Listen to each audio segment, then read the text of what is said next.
Good morning and welcome to the National Newspaper Publishers Association's Let It Be Known, and it is Friday. Well, we start with a black man in Texas has received a 70-year prison sentence. Why? His crime? Spitting at a police officer. We will discuss that. And is it becoming a trend following the expulsion of two lawmakers in Tennessee? Republicans in Arizona have voted to expel one of their own colleagues after they alleged that she didn't toe the party line and invited a guest to the chambers to talk about criminal allegations among politicians. Also, New Edition is getting a special honor this weekend at the National Museum of African American Music in Nashville. We will also update you on the health of Jamie Foxx. Welcome, and we will welcome Auntie Nakia. It's Auntie Nakia Friday. Nakia Cooper, what's going on, girl? Where she at? Where you at? How are you? I'm doing Friday. good. Happy Friday. Who? Friday. Friday. That's a black thing. Is that a black thing? That's a black thing. We are like, yay, it's Friday. It's a black thing they wouldn't understand, huh? It's a black thing they better understand. Oh, they better understand. They better understand. Well, you know what? Well, I don't understand. And well, actually, we do understand what's going on in this world, in this United States. A Texas man, Nakia, was sentenced to 70 years in prison after he allegedly spat at police officers.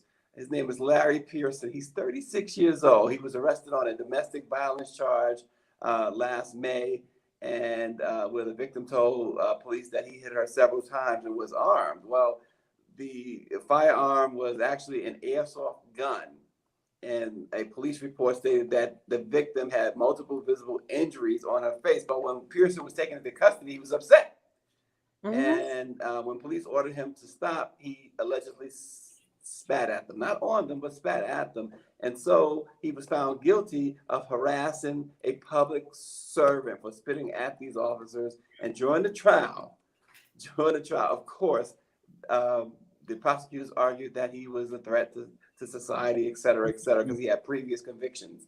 Well, he had faced 25 years, which is crazy enough. Crazy. And got 70.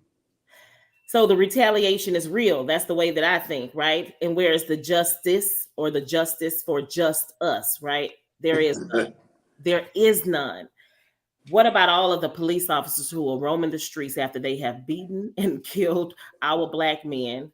They're not using airsoft guns. They're not using a bodily fluids or whatever, right? They are, look at what happened to, just keep on, just put everybody out there. Look at everything that they've done to every last unarmed black man out here, and they are free roaming the streets, and there is no justice. And I sound like a broken record because I don't know what else to say. You sit here, whatever judge allowed this to happen, whatever prosecutors, whatever, the district attorneys, who was going to stand for him? Who was going to step in and say, this is just a bit much? I couldn't even be the presiding judge over this, but of course, he's the person, or he or she is the person who hands down this sentence. Well, and that's the what is there anything that we can do? There's nothing we can do, right? What we do, what have we been doing throughout history? No justice, no peace, things of that nature. While that's been able to take care of some things or overturn some things, it's been hard pressed. Black America has been hard pressed to overturn injustices in the courthouses that happen daily. And it happens often. And that is it got to be by design. We've talked about the war on drugs, the so-called war on drugs, mass incarceration, situations like this. We talked about the young kid, 15 years old, the other day, who was recently resentenced to 30 years in prison after getting 65 years in prison because the cops killed his friend. Yeah. And this is the funny thing about everything. They have us now in this world where they're telling us about diversity, equity, and inclusion, right? It's like after the murder of George Floyd, they did a bunch of things in corporate America to try to say, oh, okay, we're going to recognize, we're going to change Aunt Jemima's name and Uncle Ben. yeah, we're going to do that, but we're going to get you in words in their thing every which way we can under the guise of the just us system. And the just us system is really more about the just us, meaning them. There is no way that this young man should be looking at the next 70 years of his life for doing what a preschooler does. He threw a temper tantrum. He spit on somebody. He didn't ask a little boy to suck his tongue, that's for sure. Yeah, exactly. And that person is still roaming the streets, right? And Yeah. in the clergy. So it's just, how do you deliver that? And who is this judge? Yeah. Well, you know, and that's the thing too.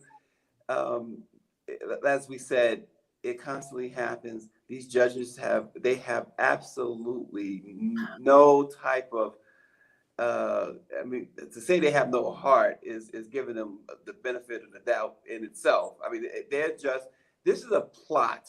This is an overall plot that's been going on, and it's really been manifesting itself of the last, say, half century or so.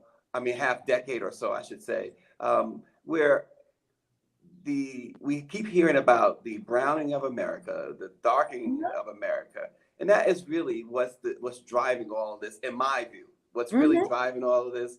We talk about Barack Obama being president, the first Black president. To me, that only sped up the inevitable. And this is the inevitable. Donald Trump is the inevitable. Ron DeSantis is the inevitable. And these judges and these laws and sending this guy. I mean, it's hard. And see, here's the thing with him. It's hard to feel sorry for anybody who beats on a woman, right? That was the original alleged crime. But that's not what he was convicted of. Right. Exactly. And so you got to look at the strategic nature in which they do this as well. Exactly, because the women who are being beaten out here, every race, color, creed, everything, right? There are no protections. We can go all over the world. There are no protections for that. Oh, you slap a person, you punch a person, you hit a person. Oh, we're gonna let you out. Most of the times on a PR bond for that, but you spit on a police officer. Oh my God! You know, this same police officer that will probably whoop you, beat you, kill you under the cover of darkness. And these days, it's not even under the cover of darkness anymore, not even under the cover of a cloak, you know, but they do it right there, loud and proud. And that is exactly what this is. This is something that they have been trying. It's a mass incarceration. You complain and say that the jails are overcrowded, but you throw a Black man in jail to take up 70 years of the taxpayers' money because he threw a 3-year-old temper tantrum and he spit on somebody. And he didn't even spit on them. Let's make sure we are clear that he spit at them. Austin Cooper says, what sentence would the judge have given to his son or a friend of his son? And the thing is, no sentence. They have no, see, they don't see us as human. No, they don't. It's the bottom line. Now, look at that picture of Larry Pearson. You know, this is a picture that is paraded often, a Black man surrounded by white men in uniform. And then you get to thinking even deeper. Now, he spat at these cops, right? When they took him out of public view. They said they don't even care if it's in public view anymore. But could you imagine what they did to this young man? Mm-hmm. Oh, of course. You know, he got his butt beat for that, right? They did their own justice for him. Mm-hmm. The mocking and the torment. Yeah. It's another. You know, he's at their mercy now. Totally. Yeah, and they put him in a special cell where he could be victimized by others. You know, when anybody, you know, they decide where they place you in there. How do we change this? And I understand that. See, that's why the Black press is so powerful and was so needed. But then when you look at something like this, it's like, what can we do? Yeah. We can talk about it and keep it in the headlines, but they'll never change. Yeah. Well, you know. They'll never change, and people say you shouldn't use terminology of never and always, but it's always been like that, so you can say they will never change. It's always been this way, right? We may have gotten periods in this country where there's been sort of peace, right? But that's been manufactured peace. You know, we've had some victories, but those been very short-lived victories, right? Mm-hmm. So you're right. You know, we talk often about Denise Roark Barnes often talked about solutions journalism, right? Yeah. And so what is the solution, you say here? What is the solution? We've been grappling for solutions since we got here. Yeah. It's just I'm unfortunate. often I'm not often speechless. I am today. My heart is broken. My heart is broken by seeing this, because if they 70 do years. that, there's nothing. There's nothing. There's nothing we could do. Like I'm officially. I hate to say it. I'm almost officially tapped out, and I think that's what they want us to do. They want us to tap out. They want to lock us up. They want us to be extinct. Mm-hmm. Yeah, And they that's were the bottom. empowered. A bunch of ignorant buffoons were empowered by a president who allowed it to be open season, who told them to remove your cloaks, remove the cloth, and come out, and we will protect you politically. Mm-hmm. Yeah, yeah. You know, And it Mar- really, Marjorie Taylor Greene and others went to the D.C. jail to visit those incarcerated for the January 6th riot and insurrection. And that sense, what message does that send, right? exactly. And then did you see that they tried to use the word insurrection with the Justins? With the Oh two yeah, justices, they said oh that yeah, was an insurrection. insurrection.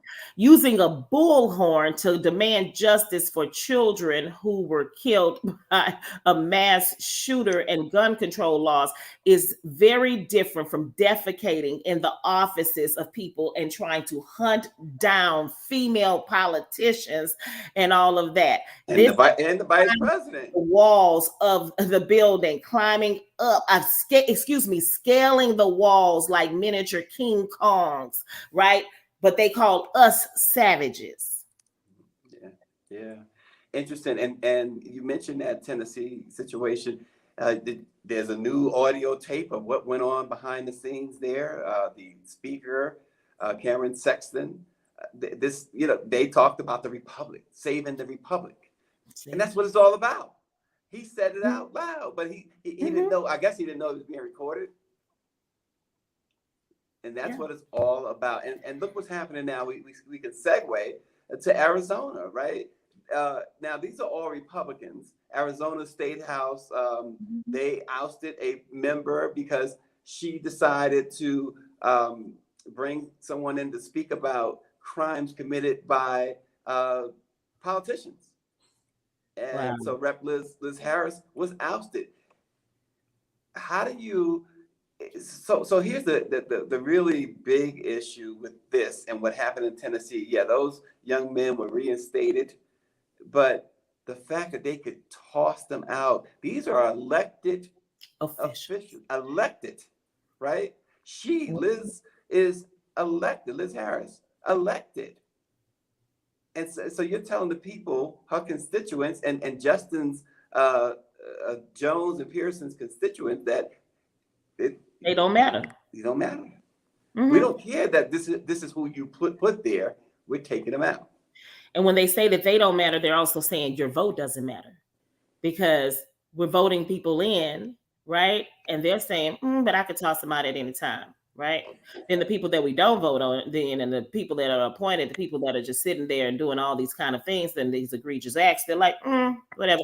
You know, then you wonder, who is it that's going to fight for us? When they clearly showed with the Justins that, okay, now this one, yes, they have a white woman here, but of course, you know, they felt like she was not on the right side of life in their opinions, right?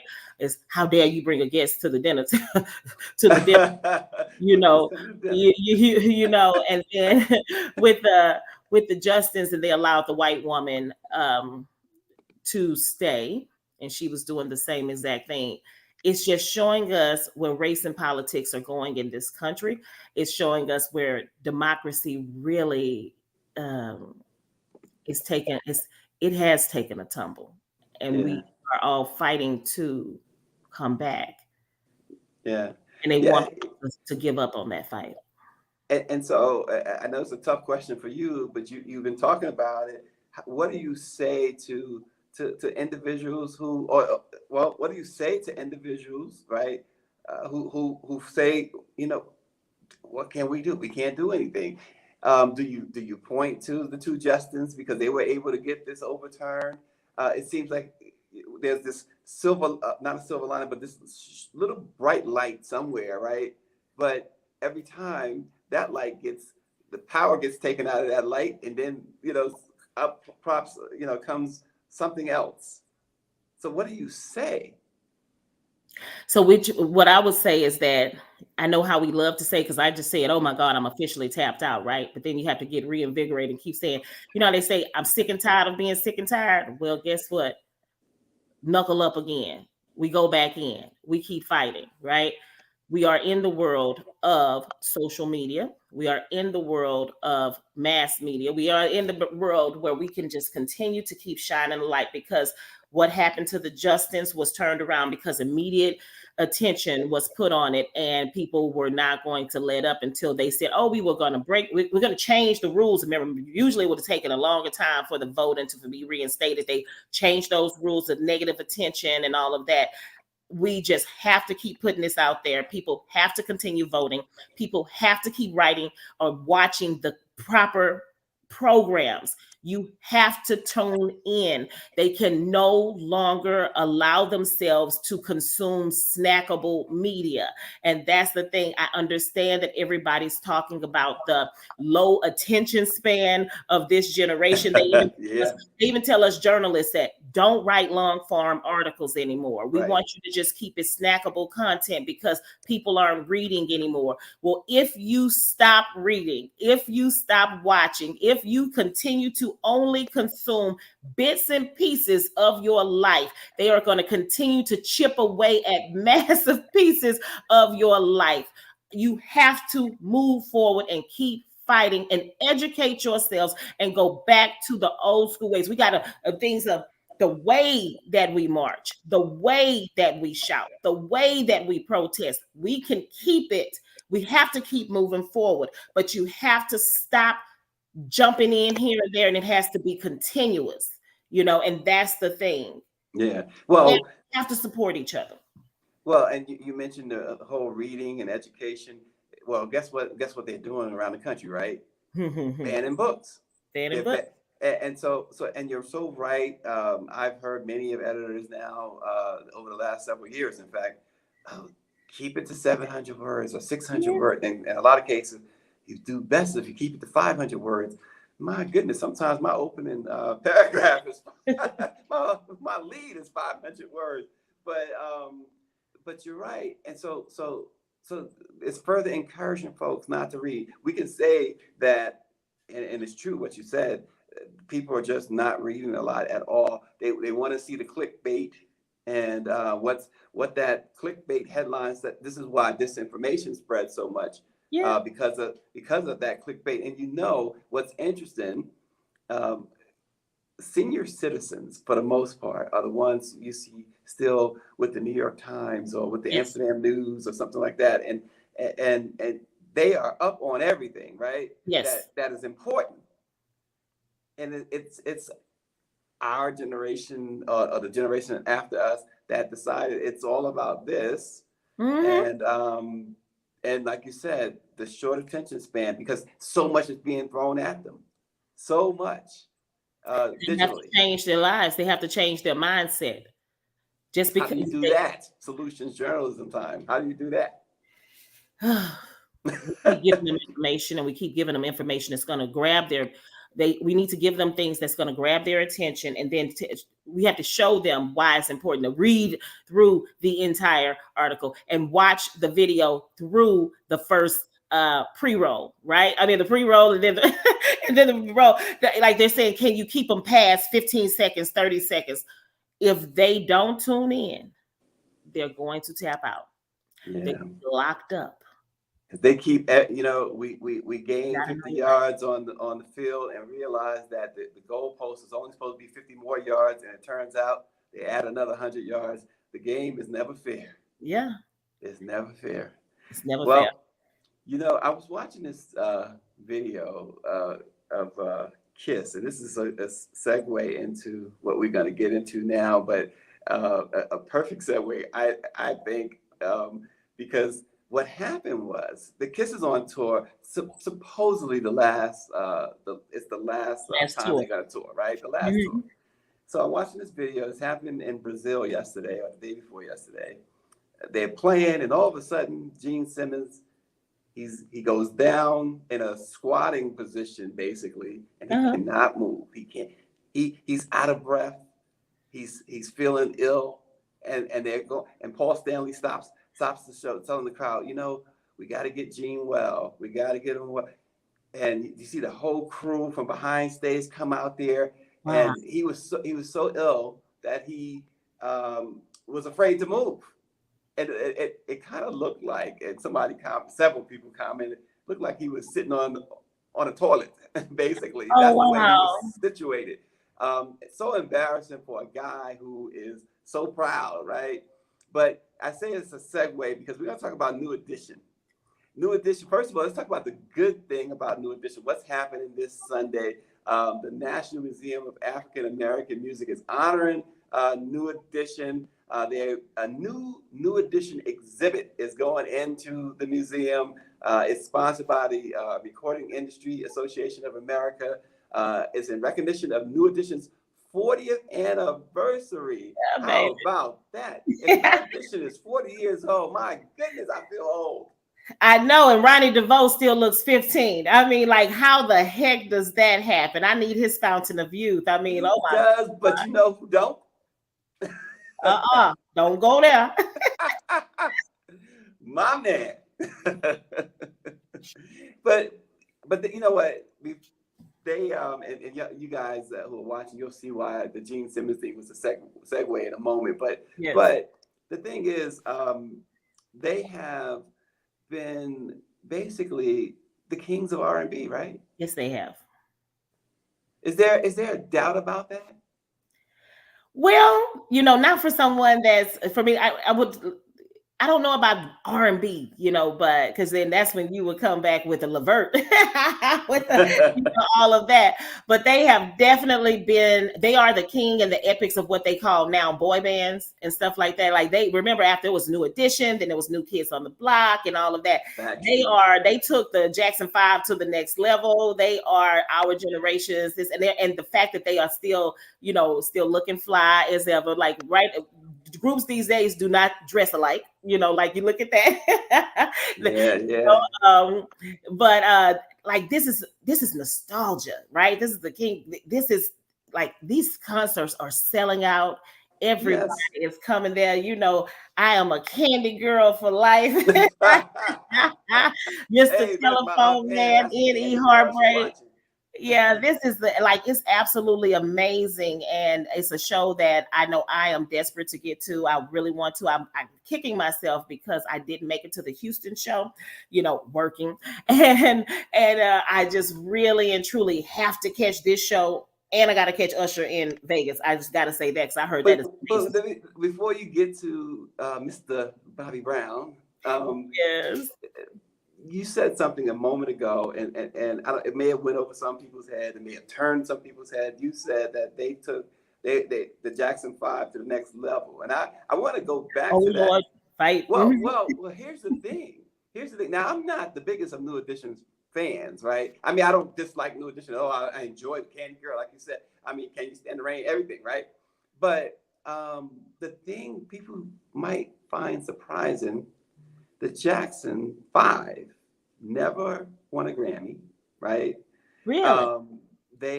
I'm not sure that they won an American Music Award either. And you remember, the American Music Award was more about Black artists than anything else. They had a string of hits to start their career, and they've had some great music. I mean, listen, I was the biggest Jackson 5 Jacksons fan there was, right? To me, Victory Tour is still unmatched, right? You could, I think that the Victory Tour was better than any Michael Jackson solo tour, in my opinion. Yeah. Those brothers, when they hit that stage, there was nothing like that's 5 brothers who hit the stage. And you know what? Who was it? Prince came on stage after joined Sheila E. on stage one time. She was doing a show in San Francisco, and he remarked, "Man, she just wrecked this stage. You couldn't go back on a stage if the Jacksons had hit that stage and did what they did, right? I mean, there was nobody like Michael, Marlon, Tito, Jermaine, and Jackie. There was nobody like them. But as far as hits are concerned, New Edition has much more hits than the Jackson 5. And now remember, there is the Jackson 5, and then there was the Jacksons after Jermaine left and Randy joined the group. But New Edition have more hits. And now you see them, and like you said, those boys, they still looking great. I'm telling you. You see Jackie and Marlon, they still look fantastic too. They are. Jackie is a guy who even guys will say, "Man, that dude look good." So, but these guys, New Edition, wow, just wow, what they've been able to accomplish. I think that they're so good right now that they actually can bring in a newer generation. Like, you know how some people, it's just like you touring and it's just, your old school audience. I think that they can actually probably make new music and then get a new audience too, more than that. Because I think with the biopics or with the BET shows, like their life stories being out, like just think about like my daughter and other people fell in love with TLC all over again, or for the first time, while I fell in love with them all over again just after seeing the movie, right? And then seeing the things about Whitney Houston and then the Bobby Brown story and the New Edition story. And you see that and it humanizes them and it gives us that, look into their fishbowl. And then the next thing you know, they're on tour again and everybody's excited to go and see them. So that's where I think a lot of that comes into play. It's just amazing to see these men at the top. It's like they're at the top of their game all over again. That's what makes it so amazing, right? Oh, yes. Yes. There's your boy. Come on, Bobby. Come through now. So what's up with Bobby? I talked about Gene Simmons and this being a segue. What's up with Bobby? So what we did, on Facebook, you would see everybody making these videos, TikTok. They are overlaying sound on Bobby Brown's performance, and it's someone like going, they're doing this stuff, and they're making it out. They're making fun of him for being out of breath. And if you'll see on a lot of the performances, then he'll just walk off the stage and it looks like he's going to go catch his breath. Some people in the comment section say, no, that's planned. That's when he walks off the stage. But he clearly is not, keeping up with the other ones because they are bouncing and dancing. Oh, they still on that routine now, Yeah. If it isn't love, they're still on it. He's not hanging in there quite right. He's been known to take a breath. Yeah, he has to take a couple of breaths. And what I did for our, we put an article on Bayou Beat News that said the internet should stop laughing and should start applauding out of breath Bobby Brown because he is hanging in there. He revealed that he's had heart attacks, stroke. He's had a stent put in his heart. So for him to get up there, because I'm going to tell you, I cannot get up there. I will not be able to make it past one set, and for him, he's making it through, the shows and having to take breaths in between. We should be applauding Bobby and saying, keep on, keeping on. But at the same time, I do think that they need to put, I'm just saying, I don't know how it looks, but, sometimes you put a little stool out there, let them keep singing and everything and doing things, but like, give them a break. We don't want to lose Bobby. It's great to see that heart of a champion keep on going, but we don't want him to be exhausted and making it like a real health concern and everything, because when you look at him and all of the footage and stuff, I think people should look at it at a different eye. And and just to say this too, there's some heartbreaking footage and about Casey and JoJo when they're touring. That Casey looks like it looks like he almost had a stroke up on stage or something a couple of times, but his mouth, he's slurring. They're wiping his sweat. The security in the back are coming from from behind, and everybody's trying to get him off of there. They're fanning him, like you see that, and they're telling him, "Look at that." Yeah. And he's trying to sing. His brother saying, "Go on," and it's heartbreaking. Yeah. And here's the thing too. I was thinking, like you said, about bringing a stool out.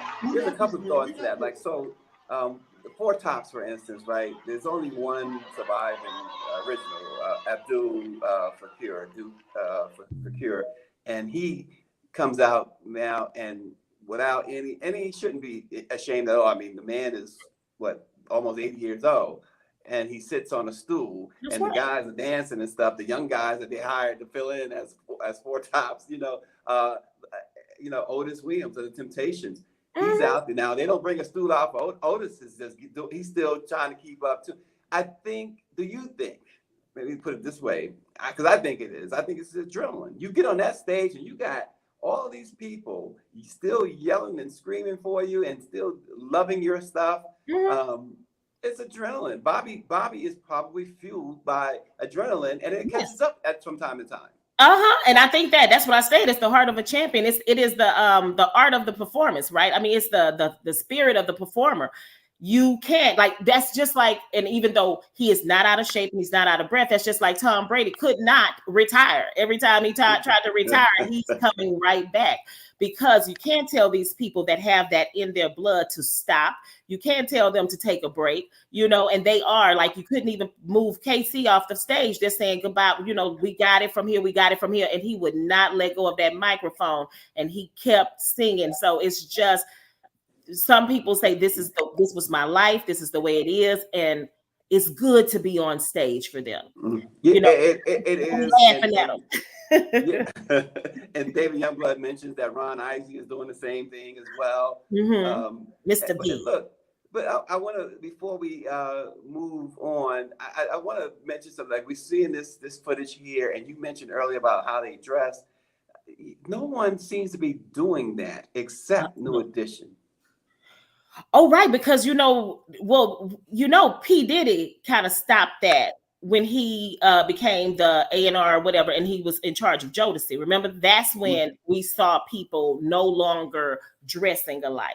It was, that's what I remember. That was the big thing back then, because for us, we saw all of the bands, they dressing and not alike. It was like silk, everybody had their uniform, and Diddy was like saying, and then Jodeci came out, they fly, they had their vests, like all of them had a different, they weren't suited and booted like these guys. These guys came out street, and that's what I think the whole way that they took it with Jodeci and with Mary J. Blige breaking the mold and being hip hop and being, jerseys, snapbacks and stuff like that. It took it to a different level. So for them, with the dressing alike and everything, it is nostalgia. Like when you had the little, what were they, the B2K boys, and the little guys like Batman and whoever, what were they called?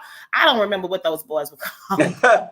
But remember, they didn't dress alike at that time. Like, everybody then started to change and became their own individual person who developed their own style with that. But for us, it's acceptable to see New Edition dressing alike. That's because it goes back to the nostalgia of those days. So I think it's fantastic to see.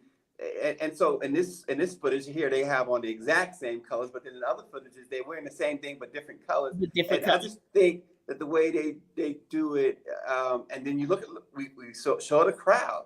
There's not an empty seat in the house, and we're talking 40 years of this. Now, a little side note, right? What's his name? Johnny Gill. We forget he wasn't an original. I know. And we Johnny welcomed him and into he, the fold. It was like it was so heartbreaking when they split up New Edition and had to move him over. And then it was heartbreaking when Bobby Brown left, right? And then you bring in Johnny Gill, and then they split up, and then they go do their thing with Belle Biv DeVoe. And remember, now this was what was funny. Remember, Belle Biv DeVoe, when they split from New Edition, they became a little more street. If you could, they're talking about the Big Button, the Smile, and it's all of that. all And that so voice. you started to look at them like, y'all got a little bit of gangster in you, although we weren't quite buying the gangster, wasn't quite buying the gangster, but it was a little bit more edge. And then they can all come back together like this, and it's always still New Edition. Well, you look, got a little pushback though, Auntie Nakia. My sister Monique Daniel, she says Johnny Gill, I'm sorry, he will never be New Edition in my eyes. And a lot of people feel that way. And I got, I like Johnny, my, and all that, but I agree 100% with that. That's not, it's not, that's an adopted child. That's an adopted child. What did if this is true, like I love the part on the Temptations movie when he's like, he will never be David Ruffin. You remember? He was like, he will never be me. But he was talking about who Dennis Edwards, right? Dennis is not Otis, no, David, you're fake Temptation. So yeah, you get that kind of stuff. I mean, it is it's beautiful. And look, I love the Temptations movie. I mean, I love the Temptations movie so much that I love the Temptations, right? Well, I don't even realize that was something like, before my time. It's like, I'm right there with you, Otis. I had an issue with the movie. In fact, I spoke to Otis about it at length. It was great for him to be very honest with me about it. But before I mention that, Aunt Pam McDaniel says the New Edition concert is a great show. I go every time they come to Virginia. Oh, I'm jealous. Every time. So here's my problem. So you remember, everybody knows Papa was a Rolling Stone. Everybody knows Just My Imagination. Get Ready, right? Damon Harris was the falsetto on those songs. Damon Harris took Eddie's place in the group, right? And that's when the Temptations won all their Grammys and sold the most records. Damon is not recognized in the film at all. Damon sang at my wedding. That was a shame that he was not. Now he's featured on the Broadway show. He is included in that, which I was, and that kind of, I went to see it. Otis was with us, Dr. Chavis, myself, and Otis watched it together and on Broadway. And, he explained a lot of things that it's important. It's always important to get both sides or at least all sides of the story, right? Yes. And then, what it makes me think about, because for years, I only got Damon's side. Wow.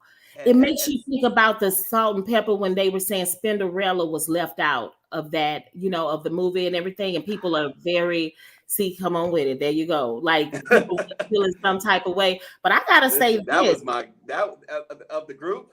That was your girl. That was your girl. The one. Salt and Pepper could be here. Salt and Pepper, ooh, baby, baby. But come on now, ooh, baby, baby for me was Spinderella. I'm just so jealous of you, Stacey. I have to say that because every time we're talking about something, you have this personal connection with everybody. So that's letting me have to know we gotta get our game. It's a problem. It's not a good problem. It's not a good problem. No, because my wife tells me all the time, the worst thing that ever happened to you was knowing these people. and because as Greer will tell you, Greer loves to say, "Oh, he's so petty," and I'm very petty. You petty. So I can't be bothered with these folks. I cannot be bothered. I love it. I mentioned Damon was my boy. He was loved Damon. Damon passed away in 2012, and he had prostate cancer. And why didn't they mention him? Well, Otis said that there were some issues some personal issues that Damon wouldn't let go. And I won't go into them because some of it is just too. It's very private. Super private. But Damon stories over the years was slightly different, but you could see where they would have their issues, right? Damon was very stubborn. Otis is very stubborn. When you put the two bulls together, they're gonna lock horns. Lock horns. And Otis is the boss at the end of the day. That's what I was about to say. Otis is the original bull. Yeah. He was the start, the creator of it all. And then they had so many Temptations that came and went. Like they had those two groups. I remember that was just well, Otis fought hard. He had every incarnation of the Temptations. He sued and won and got them to stop. Gosh. And he had solid ground. You know, it was it's his brand. And you know, so funny I say that because you hear the kids today talk about protecting their brand, young ones. Yeah. But Otis is the OG of protecting the brand. You know what? That's true. That's true. And I hate to say it, a lot of these young people, you don't have a brand yet. You don't have you have an Instagram and a social media following, and some of them with a bunch of fake bots on it. You do not have a brand, but we're gonna keep going with that one. But you know, that's what they say. You know. Yeah. Let me tell you something. So speaking. So I was in Rosarita Beach, Mexico. This was probably 1998, I believe. And I was with some folks, and one of the groups that I was with, they were doing some shows. They were going to open up the show. It was a group that they was offsprings of the Temptation. They were all former Temptation members, and the name that they used, like Temptations Review or something of that nature. We get to Mexico, lights go down. They're supposed to open the show. Just before they opened the show, somebody served them. That show stopped. Wow. Otis struck. The power of the brand. The power of the. In Mexico. Yep. That's what it is. Like they say, I guess he was the epitome of what Ludacris says, you gonna learn today. Or Kevin Hart, you gonna learn today. Yeah. You're gonna learn. You're gonna learn. Listen, real quick, I know you gotta run, Auntie Nakia, but real quick, Jamie Foxx is still recovering. We mentioned yesterday the situation with Jamie Foxx. They are calling it a medical complication. He was filming a movie in Atlanta with Cameron Diaz, and his daughter Corinne Foxx says that he is getting better. She has not officially said, and no one has officially said what was the cause for the hospitalization, what's the medical complication, but we kept hearing yesterday and still hearing that it's likely that he suffered a stroke. But again, that is something we are hearing. It's not confirmed. So it's not something we can go to press with.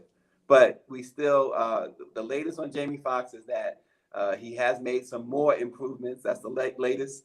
And so we keep hoping, Auntie Nakia, that Jamie fully recovers and that he's back on the set of his film with Cameron Diaz. Yes, and I will give him all the well wishes and prayers in the world because in 2018, 5 days after my birthday, I suffered a stroke in the newsroom. And was one of those things. And I was coming back with the flu because when I looked at what she said, and she said, thanks to quick care, immediate, like when they say that immediate action and reaction and everything like that, it's one of those things. And it was something that paralyzed me with fear moving forward because every move I make, I'm like, oh God, is this about to be a stroke that's happened? But that was a whole other medical thing that they found out that was associated with a hole in my heart. Something called a PFO, unexplained stroke patients. I think we really should talk about that in the future because they had unexplained stroke patients. There was a connection between, I didn't have high blood pressure. I didn't have diabetes. I didn't have anything. I had a hole in my heart. I coughed, trying to dislodge the phlegm in my chest. The blood went into my heart the wrong way, clotted, shot up to my head, hit my right occipital lobe, which affects the left field of vision. And my vision went out in the newsroom. And I was just like saying, somebody take me to the hospital. Something isn't quite right. And then later on, I found out that I had a stroke, but I didn't lose any kind of facial functions, paralysis, not speech. And they kept saying, she's young, she's healthy. We can't figure it out. It took 5 months for us to figure out what happened to me. And I had heart surgery. I had a heart surgical procedure where they put a mesh device inside to seal the hole in my heart. They went in through my groin, went up to my heart, plugged it in. I was awake the entire time, 45 gosh, minutes. And you was awake. I was awake. I was awake and talking, and I was talking too much to where I was like drugged up, right? But I was talking, and they said, "Miss Cooper, can you stop talking?" I said, "But nobody's talking to me." I remember saying that. I was like really high. I was on those drugs. But that's like a whole thing. And I always, at first, I never said the word stroke. I said the S word, and I would say the S word because I didn't. It would choke me up to say it. And it's only within the last few months or maybe the last 6 months that I can say, yes, I had a stroke before. Wow. You know, two things. One, we're so glad you're better. We're so glad that it wasn't worse than what it was. But the other thing is, we can't talk about Jamie Foxx on this program anymore because yesterday we talked about Jamie Foxx and his situation, and Barrington was on, and Barrington also had a stroke, and he told us about his experience of having a stroke.